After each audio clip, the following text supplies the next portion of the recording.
Yes, good morning. Good morning. I know that all is well because we are here together in this beloved community known as Centers for Spiritual Living, Dallas. Oh my gosh, what a rich day this is. We are all in for the richness of this life of our community together. It's a special day. It's New Member Sunday. We have 8 new members joining us in our community today. We have a luncheon. I'm from Nashville and Memphis, so Memphis barbecue gets me excited. I don't know about you guys. Yeah! I can always depend on Renee.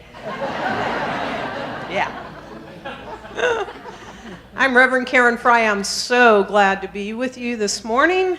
And this month, we've been talking about the richness of life, the abundance of life, that it's our natural state. And so this is the month where we talk about money and all the abundance of life and bring the keys to unleashing that infinite abundance within our life. So Dr. Petra has an unbelievable message for us today in the midst of New Member Sunday. And I just want to let you all know, because you might want to know, we're shifting up the service, so don't think you're going to miss out on anything. You just might not know when it's going to happen. All right, so you may have been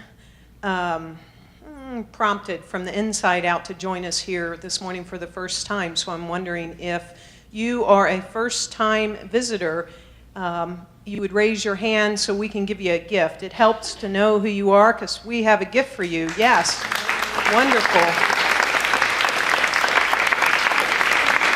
Beautiful. See? Look at all that love in the form of clapping. You're already one of us.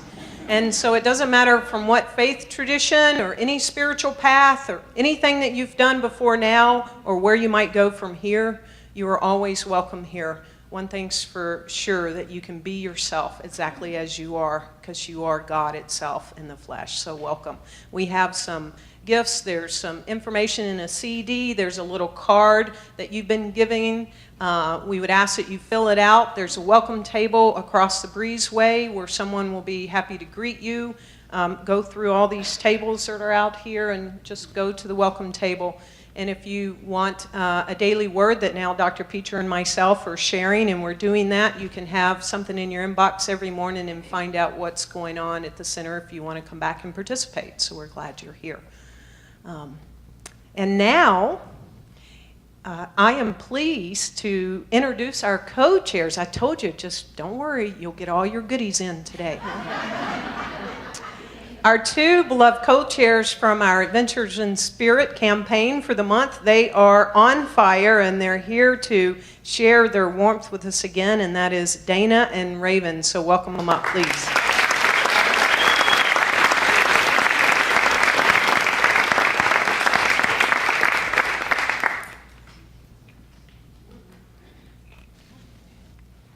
Clicker.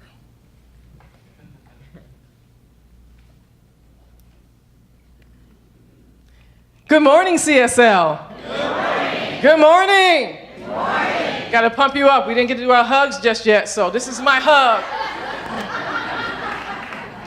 I missed you guys last week. Who was here last week? I wasn't. I missed you guys. It was awesome. It was awesome. My name is Raven Woodard. And we're your AIS, Adventures in Spirit, co-chairs for the 2015 campaign. Our theme for the year of 2015 is Infinite Abundance, Prosperous Living. And it just comes out in so many different ways and forms. And we have goals that we want to talk to you guys about. Our campaign consists of talking about our continuing the AIS committee continues to pray. We also, got to put my glasses on here, we have Wednesday night classes with Reverend Karen and Aaron Fry going over this book, Busting Loose from the Money Game. And we also are here to talk about pledging your financial support. And with that, we do have a goal that we want to talk about. And my lovely wife here, she's really good with this goal, so get ready. I love this goal stuff. I really, really do. So I'm going to put the number up here, and we're going to do our ritual like we do every week, right? You with me? Yes. We are just about finished. If you can imagine that. We've got this Sunday and the next Sunday, and then it's over with, right? So we just want to make sure that we're all in the groove and we know what we're doing, and we're going forward in spirit, and there's the number, right?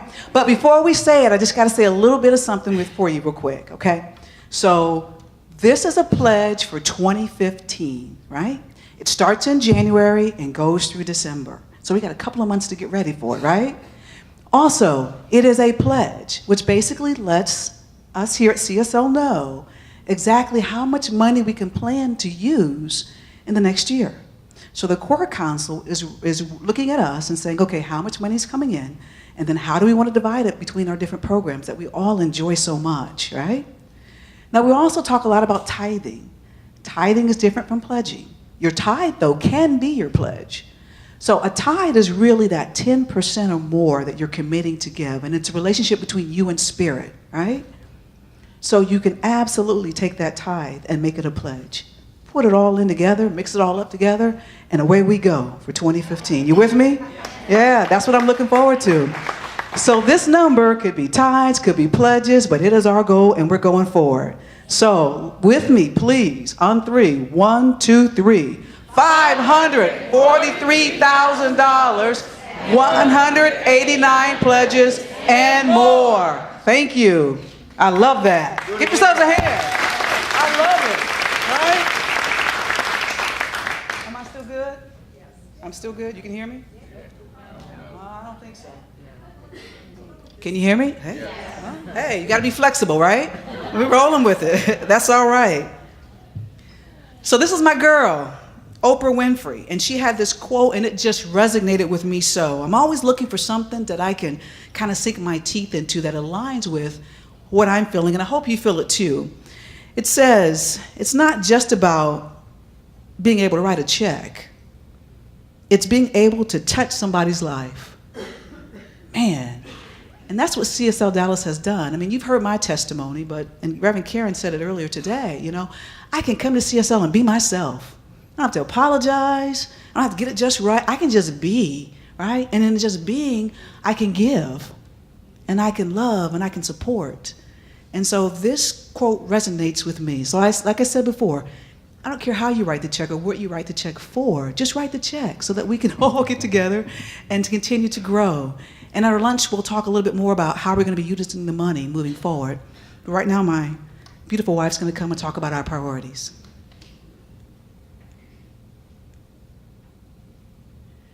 We're in our third week, as Dana has said previously, and our first week we talked about our priority was for our kids and our youth and family ministry and how we want to bolster that and up-level that this year. Last weekend they talked about how we want to harness our message about CSL and the science of mind and how we want to go forth and share that message with others. This week we're talking about walking the walk and stepping out together. And what that means is we all come to CSL, we're all getting in a groove and learning about spirituality, we're learning the science of mind principles, but sometimes, you know, we wax and wane a little bit. So this goal here is about us working together. Maybe I need you a little bit. Come on. Uh-oh, hold on. Just a minute. It went out on me again. This is talking about lockstep. Can you hear me okay? Yeah. Yes. We're talking about locking arms together. And we're going to go for it. We're talking about all those practices that the principles that we have, practices, and sometimes we get a little bit slow. But this person, if I'm weak, she's like, hey, what are you doing? What are you doing? So that goes with talking about walking the walk, stepping out. Those rocks means we're supporting one another. We're supporting one another. Is it working now? It's working. Check that out. So my wife is going to talk about what that means as well, as far as food, health, and how we're going to support one another. Okay, so while we're locking arms, in addition to meditating, we're talking about making some healthy life choices so that what we do is in alignment with what we're learning, right? So we're talking about eating healthy, and that may mean different things to different people. Doesn't mean you have to be a vegetarian. There's some meat up there somewhere, right? But maybe you eat organically. But it's all about just getting into alignment from top to bottom with the principles that we're learning here, right? This is God's or Spirit's body, the body that's been given us, and we want to make sure that we're taking care of it. So not only getting our mind right, but making sure our body's good as well. The other thing for me is, in 2015, I love sugar. I'm trying to get rid of sugar. I'm gonna need some help. I'm gonna have to lock arms with somebody who here feels like that's something they want to work on, and we can work on that thing together, right?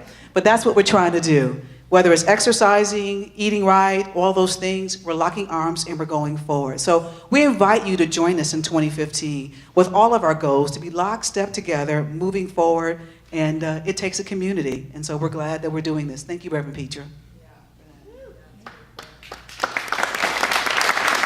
Yes, awesome.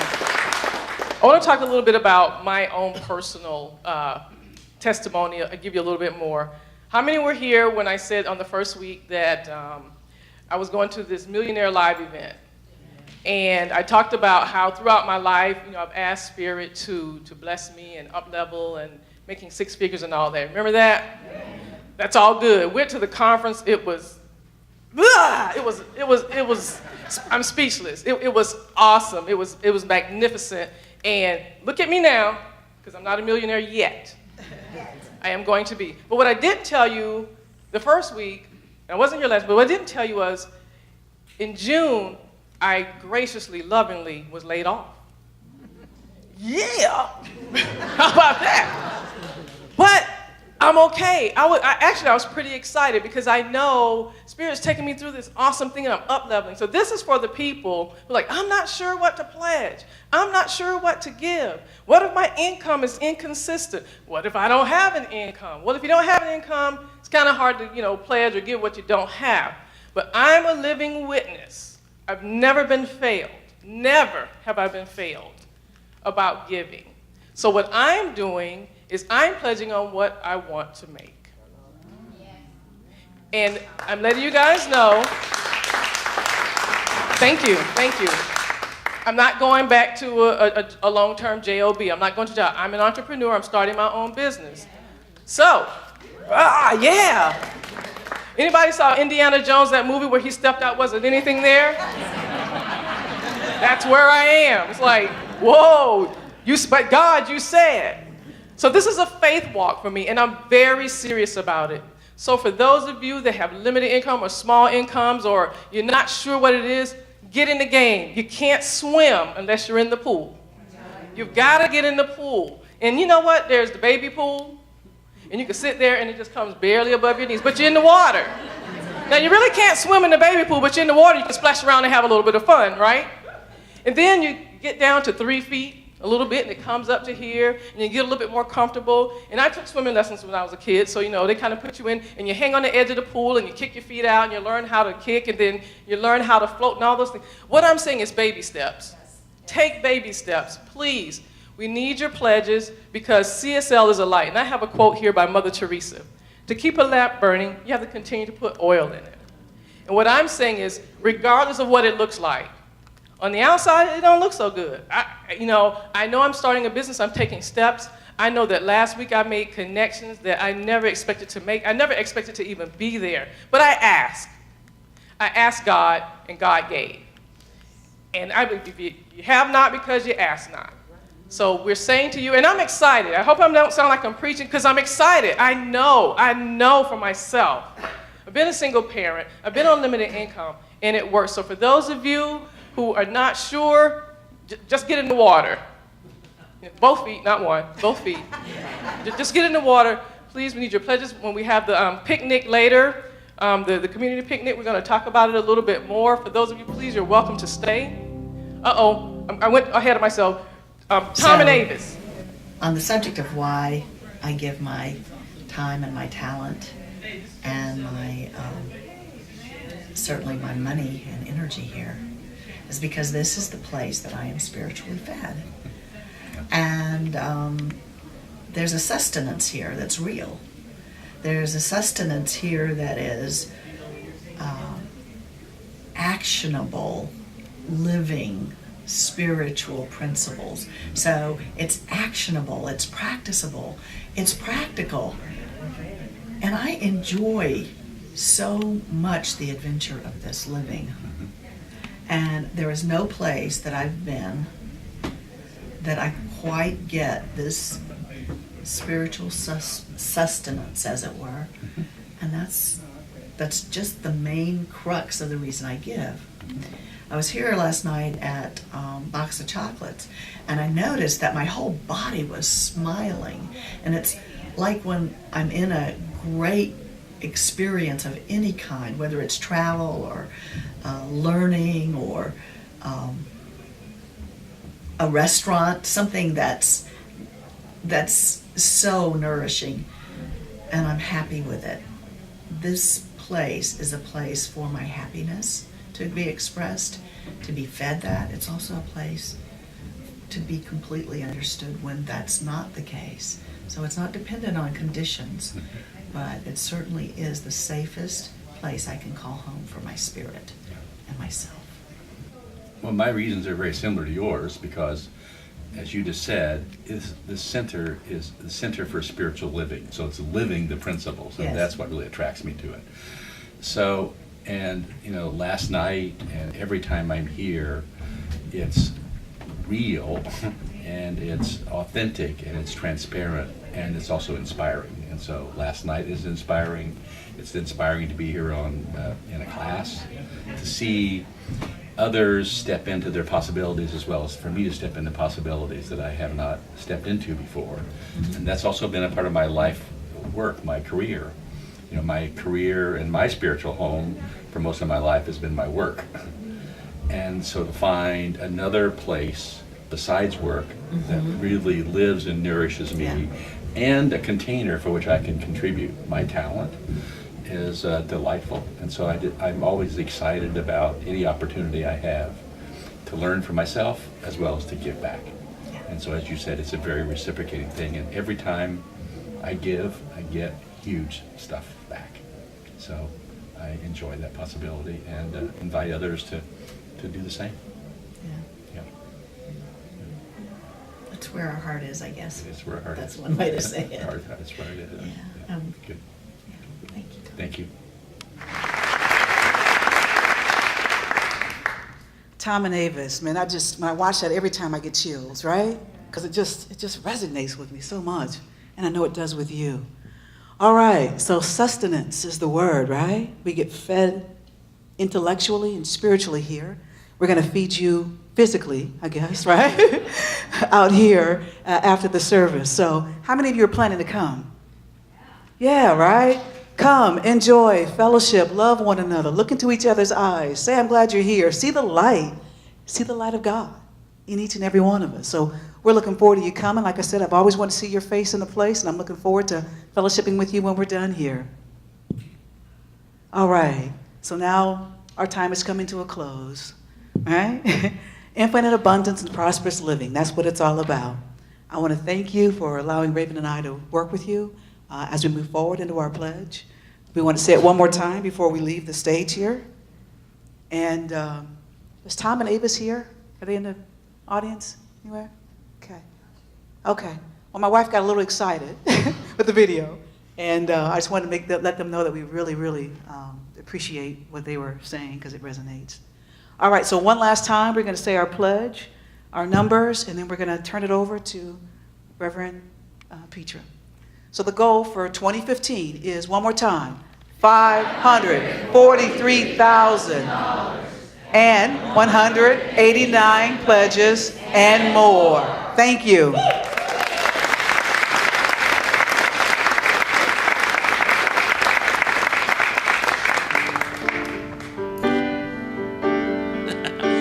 Raven said, I'm sorry if I sound like I'm preaching. Did y'all mind? I liked it. Girl, when God's speaking, let it speak through you. All right, y'all ready to get amped up now? Here we go. All things are possible. All things are possible. Do you believe it? All things are possible. If you believe it, let your voice ring out. For me. All things. All things are possible. All things are possible.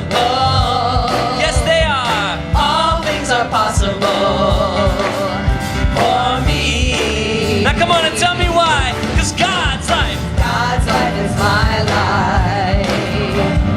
My life is God's life. My life is God's life.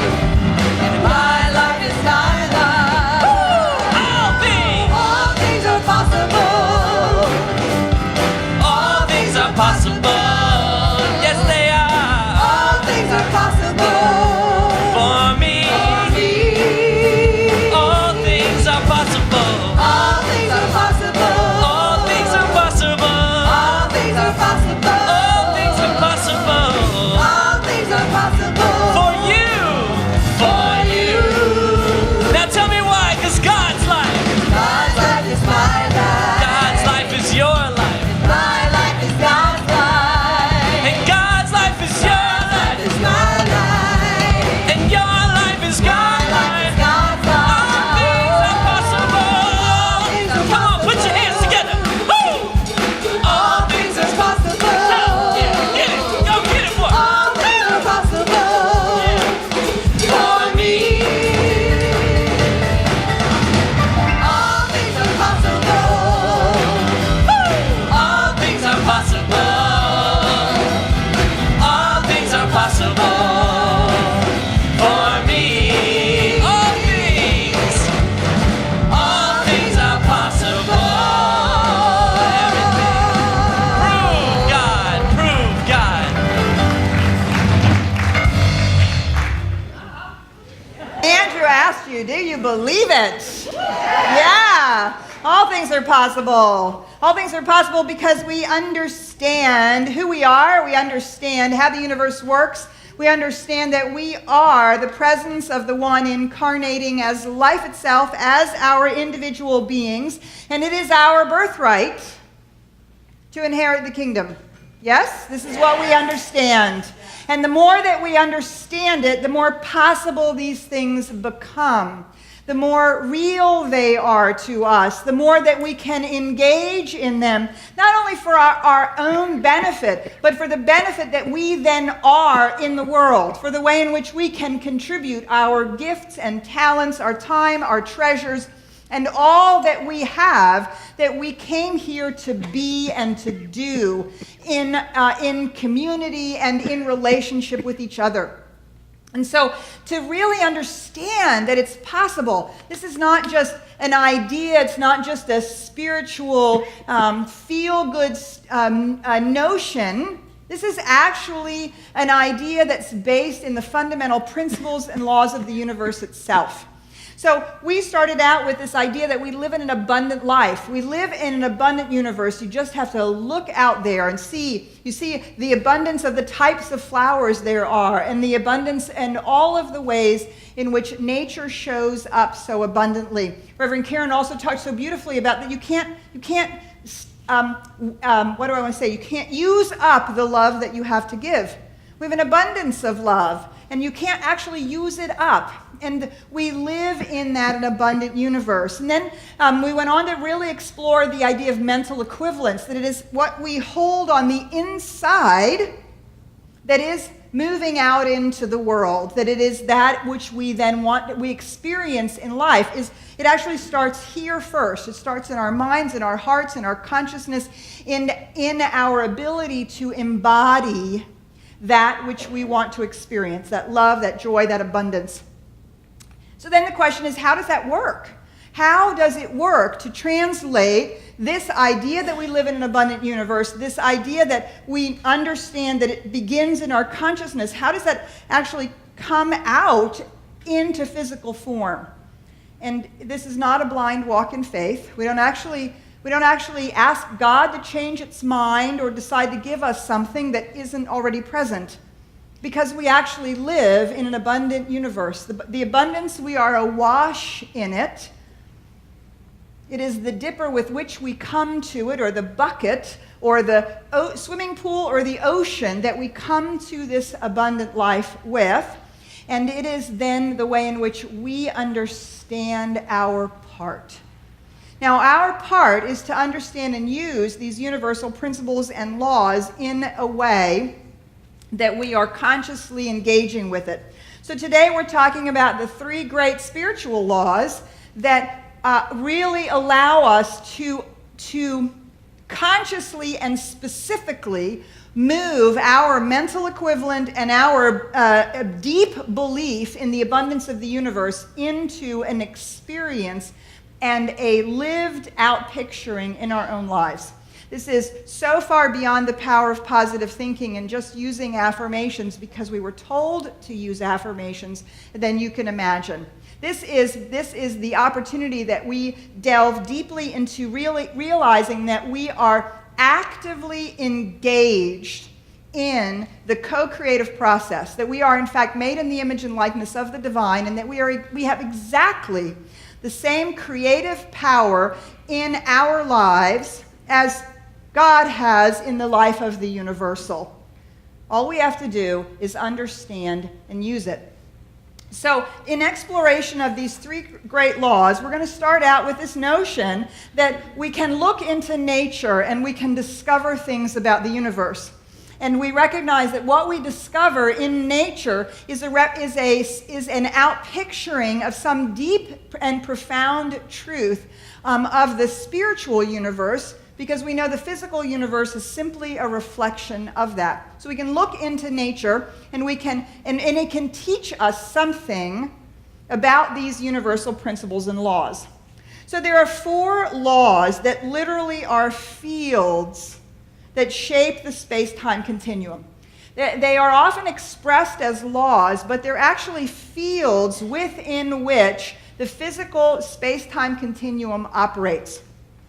And so they are also called forces. So laws, fields, and forces. These words are used slightly interchangeably to describe these 4 laws, or these 4 forces. So the first one is called the strong force. And you'll see it is the strong force that binds the nucleus of an atom together. It actually is attracting and drawing itself in on itself, so that these particles become a magnet in the center of the atom. And this force is operating, it's the field within which the atoms form their essential nature and reality and come into being. This strong force binds the nucleus of the atom together. So this force works on the subatomic level. The second force is the electromagnetic force, which binds the atoms together, which is the force that binds those electrons that we know from quantum physics are constantly winking into and out of existence.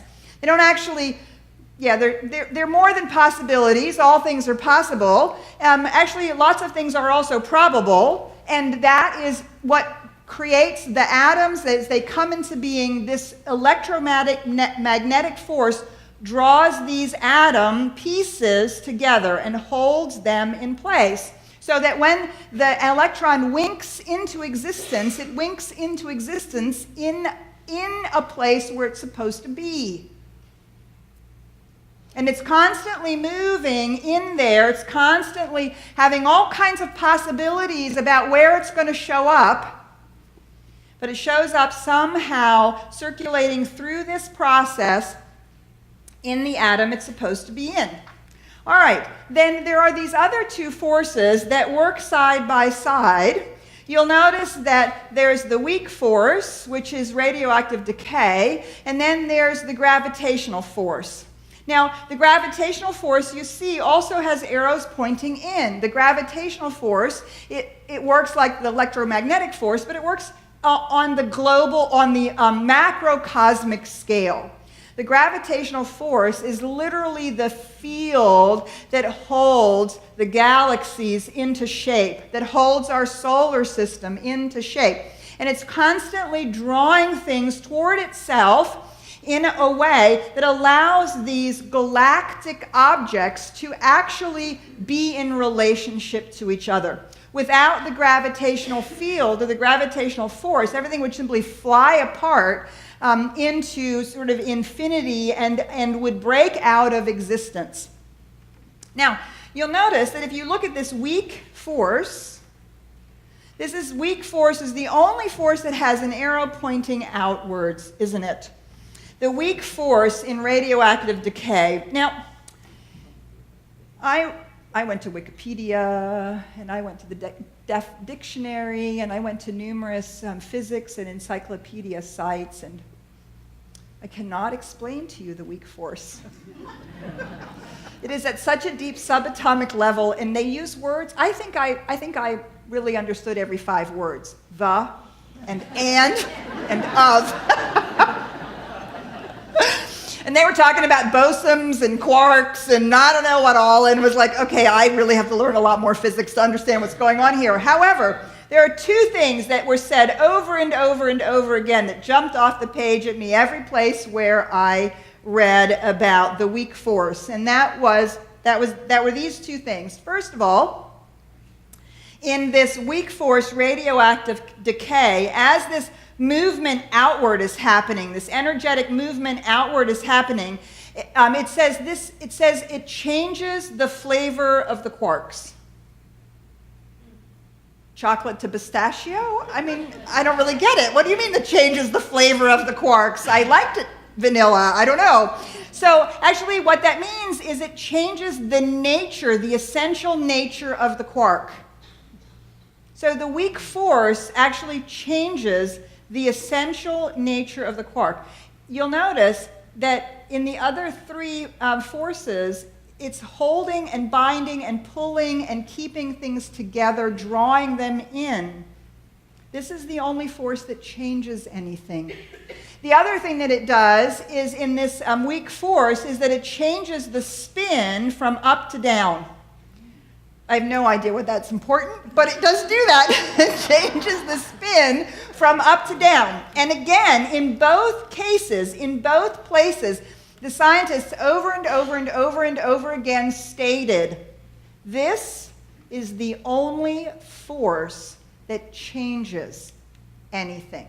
And it actually changes the nature of the physical reality as this force, this field is operating. Okay? So this is something really important to realize. So we have 3 forces that are moving this direction and only 1 force that's moving this direction, and that is the force that is moving this direction outwardly is the force that actually changes the fabric of the field. All right, so Ernest Holmes says this: the road to freedom lies not through mysteries, but through the intelligent use of natural forces and laws. We do not create laws and principles, but we discover and make use of them. Right? We didn't create the law of electricity, but now we can do all kinds of things because we understand. We didn't create the law of gravity, but now we can understand and use it so we can fly airplanes and go into space. Our mind and spirit is our echo of the eternal thing itself. Our mind and spirit is the echo of the eternal thing itself. And the sooner we realize this fact, the sooner we will be made happy and free. You see, our mind and spirit is made in the image and likeness of the eternal thing. And so as we discover and use these laws and principles on the macrocosmic physical level, we actually can engage with them. But we are not just bound by the physical reality. We don't just live in the physical world. We understand ourselves to be spiritual beings, having this experience in the physical world. And that spiritual reality is also made in the image and likeness of the macrocosmic spiritual reality. So, as Reverend Karen said last week, she talked about as within, so without. The mental equivalent, as within, as we hold it in consciousness, so we see it outwardly. Well, another way we can think about that is the old phrase, as above, so below. This comes out of Plato and Platonic philosophy, the understanding which has really moved into what we teach, the understanding that it moves from spirit and mind into form, as above, so below. As is true in the spiritual reality, so it is true in the physical reality. Well, the other side of that coin is then also true. As below, so above. We can look at below and we can extrapolate how the laws are operating when we can see the laws out here. We can look in our own lives. We can extrapolate what's going on in our consciousness by knowing as below, so above. So if we want to know what we think and feel about a particular thing or issue, if we want to know what patterns and habits are running us, all we have to do is look at our lives and see how they are out picturing. And we can know that as below, so above. And so this is what allows us to begin to recognize that we have a relationship with this field that has been described here. So in our book, Busting Loose from the Money Game, Scheinfeld is just really, if you're reading it, I hope you are, he's blowing the doors off. And he's talking about that this is the field in which we play the human game. There is this field that we want to understand and explore, not just the physical field that we've been talking about, but how that's a reflection of the spiritual field, the spiritual reality. We might call it the field of consciousness. Scheinfeld talks about the creative process, which we also teach here in all of our classes. It's represented by that V up there in that symbol. That V represents the creative process. And he talks about the creative process as the patterns and power in the field. The patterns and power in the field that our expanded self can use to create our creations and our abundance. Now, the patterns in the field are the mental equivalents that were spoken about last week. Those are the patterns in the field. What we want to get a hold of is the power in the field. What are the laws that we can use as deliberately as the scientists use the four forces of nature, by understanding them and applying them into our own lives? Scheinfeld goes on to say we need to shift our focus from the creations to the creative process, to the use of the law and the powers that shape the field. We need to stop focusing on the creations, the amount of abundance we have, the things that are going on in our lives, and focus on the field that has the patterns and the power to actually shape the creations. If we're busy focusing on the creations, all we're doing is playing the shell game. We're just manipulating out here. I got to move this job. I got to get what if my boss doesn't give me a raise? And oh my God, and what about the interest rates and the economy and blah, blah, blah. And all we're doing is we are focused on creation.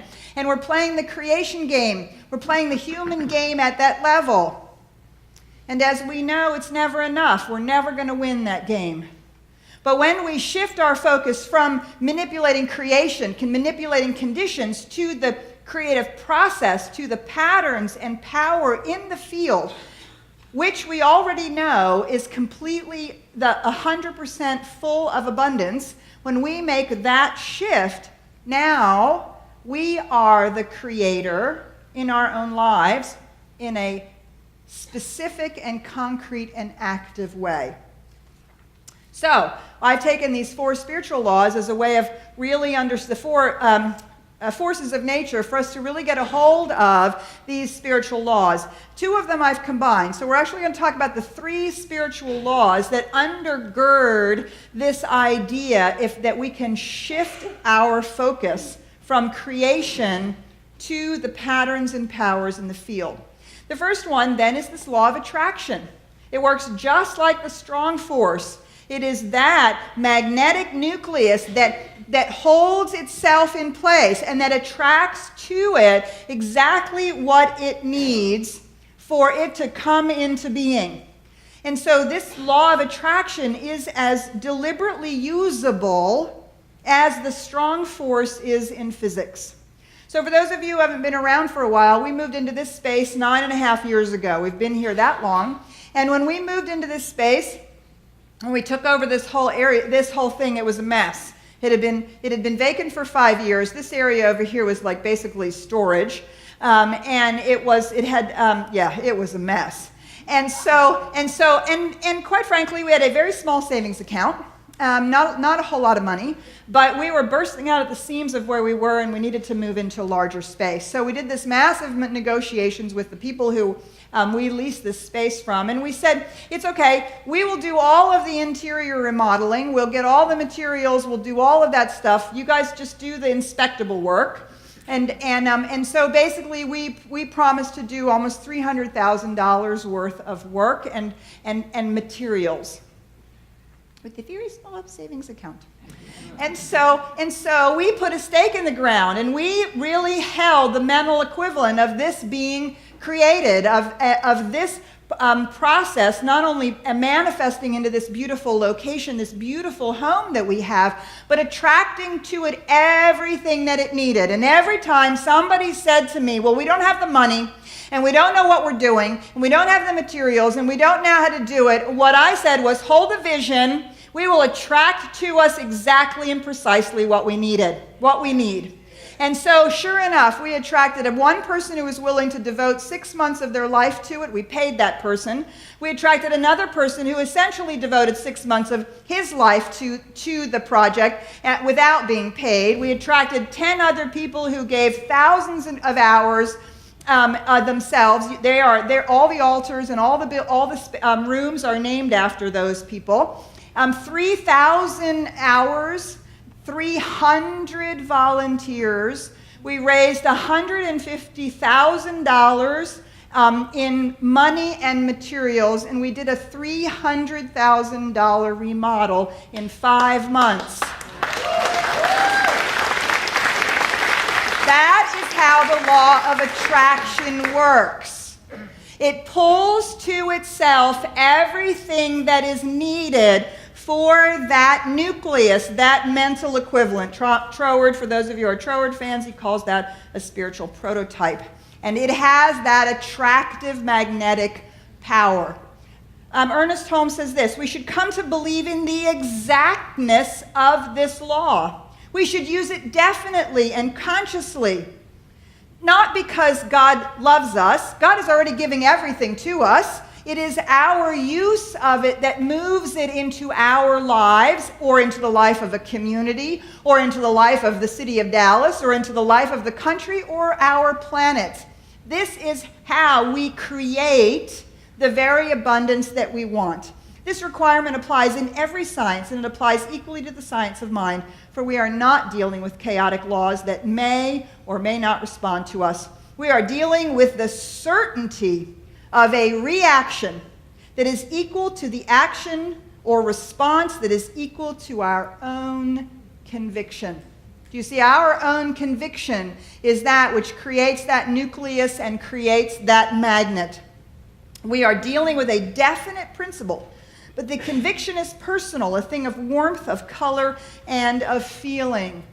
We don't have to believe in something that is not believable. We have to believe in the possibility. And we don't even have to believe in the law. We have to understand and use it.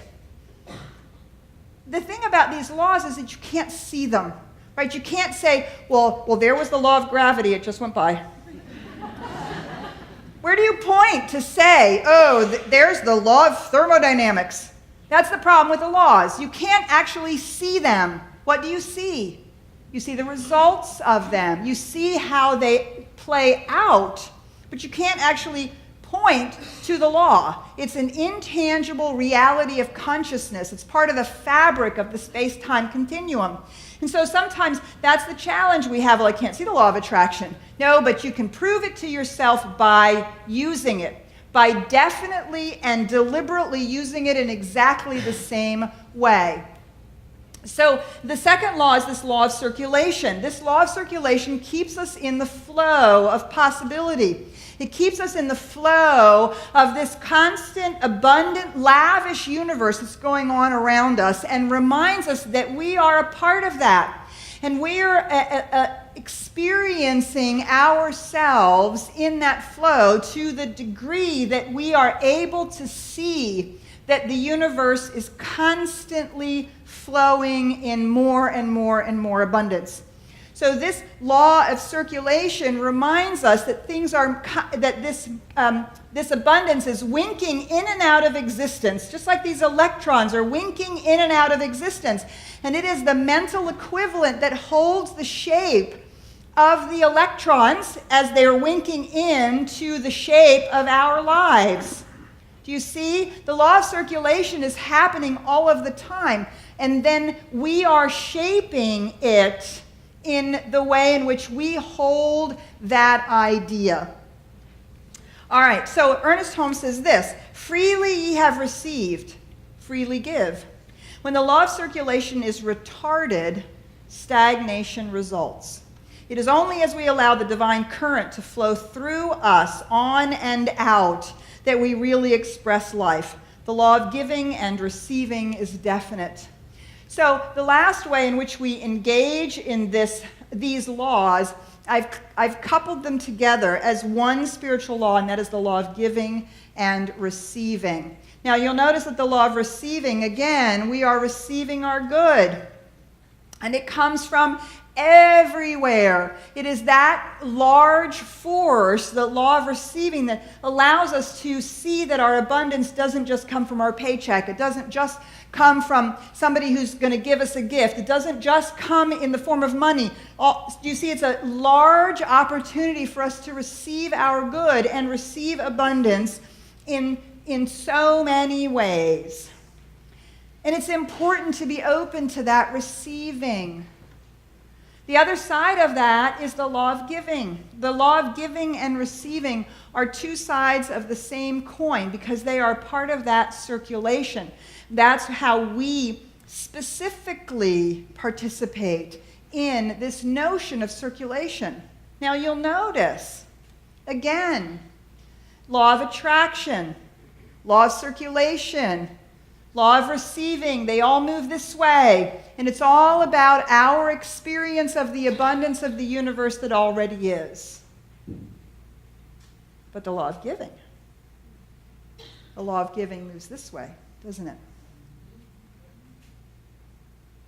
And I would suggest to you that it changes the patterns and the power of the field of consciousness into which we give. That it is our giving that changes the fabric of consciousness. You see, when we give, we are changed to be in that place of having, because you can't give something you don't have. By the sheer act of giving, we have declared we have. And we are shifted out of our belief that we don't have, aren't we? The very fabric of our consciousness is changed. And when we give in that way, we are contributing the very thing that we came here to be, ourselves, our contribution. And that contribution is needed and necessary. It is what uplevels and changes the very fabric of consciousness, the consciousness of this community, the consciousness of this area, the consciousness of our planet. Do you see? That's why we're here. We are here to contribute our gift for the furthering of life. And by giving, we are literally changing the fabric of consciousness. It's an extraordinary thing. And so if we want to see a change in ourselves, we want to see a change in the things that matter to us, we want to see a change in the planet, do you see that piece of it is so critical. Now you'll notice that giving and receiving, I've put them together in one law. Because otherwise we give, and then we're resentful. And we don't want to give anymore. Right? Or we get, take, receive, and we wonder why we're not fulfilled. You cannot have one side of this coin without the other. Ultimately, one side or the other will fail. But the two of them together are an unstoppable force, an unstoppable way for us to engage in these laws. So I'm going to invite you to come on Wednesday evenings. Reverend Karen and Aaron are going deeper and deeper into this book. If you're finding that it's working you, Come on Wednesday night if you want to go deeper into all of this, really allowing yourself to move into a new place. So I want to close now as we begin to think about that we're contributing to the pattern and field that is called CSLDallas. So you were attracted here. Something was here, a divine pattern, a divine idea about what we're doing here together as a community. And that attracted you and attracted all of the people that are a part of our community, that have ever been a part of our community. And we see how this law is moving right here, right now. And we contribute. We contribute to the pattern of CSLDallas. We contribute to it. We participate in it. We create those very patterns that outpicture as the Center for Spiritual Living, as this community, as the things that we do together, the way that we are together, the experiences that we have together, the deepening that we walk together. And so as we are moving into this conversation about our own abundance, we understand that it is affecting the abundance of our community as a whole. And that in turn affects the abundance of the place in which we live, which in turn raises the abundance of the planet.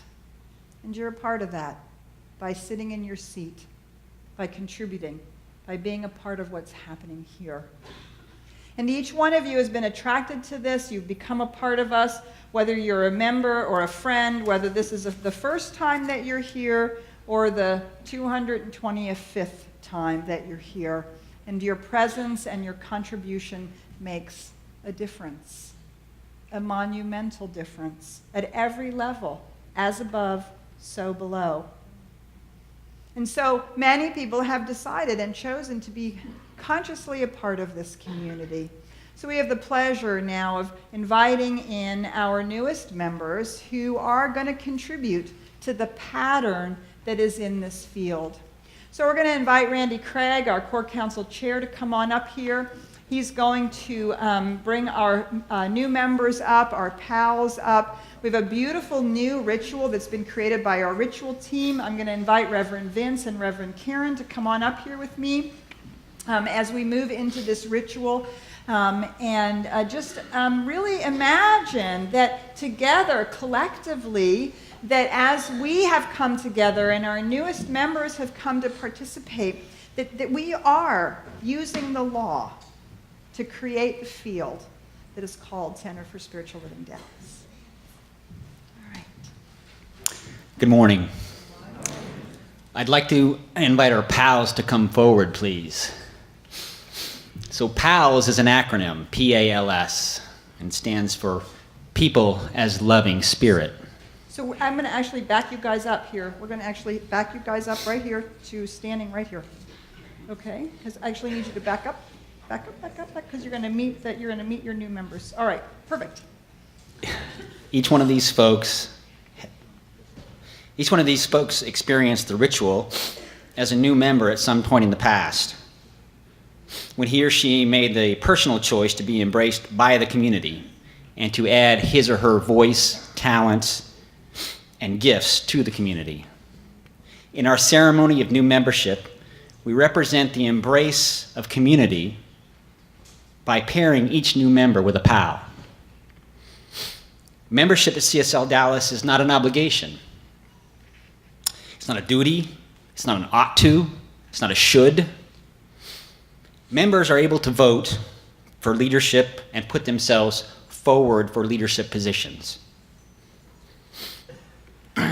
But from my perspective, membership is simply this: a personal affirmation of resonance with and belonging to this community. In the Science of Mind philosophy, we recognize and celebrate the oneness of the all in symbiotic relationship to the brilliance and uniqueness of each individual. Today, each new member will stand before you in affirmation of oneness, and each pal will stand behind representing this community's support of each new member's individual brilliance. Our first new member is... So let's invite our new members up. So we're going to invite our new members up. So come on up here, you guys. Come on up here. Kim, you first. In alphabetical order, you're going to stand right here. You're going to come right up here. And as Randy reads your name, then Vince is going to provide you with a flower. And you're going to come through. Just keep moving the line up. There you go. Right. That's perfect. Kim Bailey. We could have some just lovely music. It would be lovely. Yes. So Kim's going to tell us her gift that she gives to CSLDallas. Today I lovingly give my creativity, my healing, and my support. Fatima Ghafour.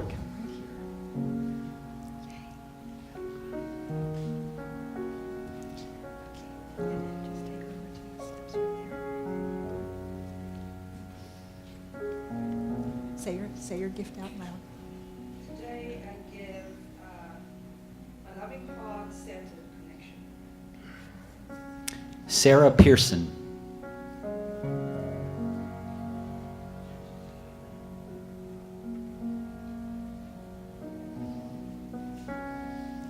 Say your gift out loud. A compassionate, authentic, and safe space. Joy Rigamer.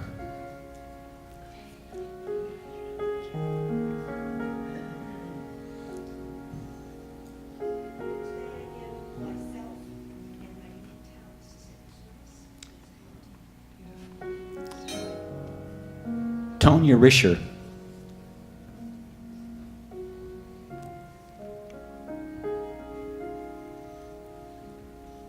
Today I thankfully give an open mind and heart and a continually evolving spirit. Glow Umphris.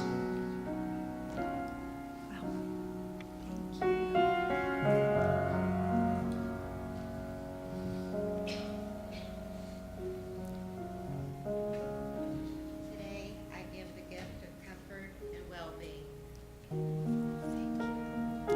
Carolyn Winkleman.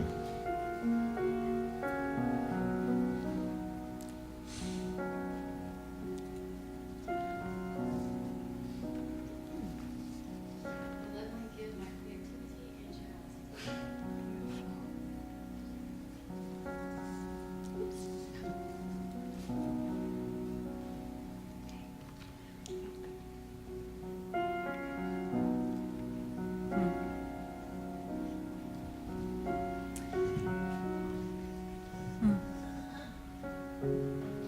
So here we have our newest flowers. This bouquet represents the bouquet that is the, it's the garden that is us. And now each of our new members has lovingly added their gift. The gift that is part of the new pattern of who we're becoming together. So we're going to welcome our new members in. We're going to say a blessing to them. And then Andrew has a beautiful new song that we're going to get to sing together to them and to each other. So I'm actually going to invite you to just stay seated. Normally we stand for a blessing, but we're going to just stay seated for this moment as we move into the song. So I just invite you to take a moment to open your hearts.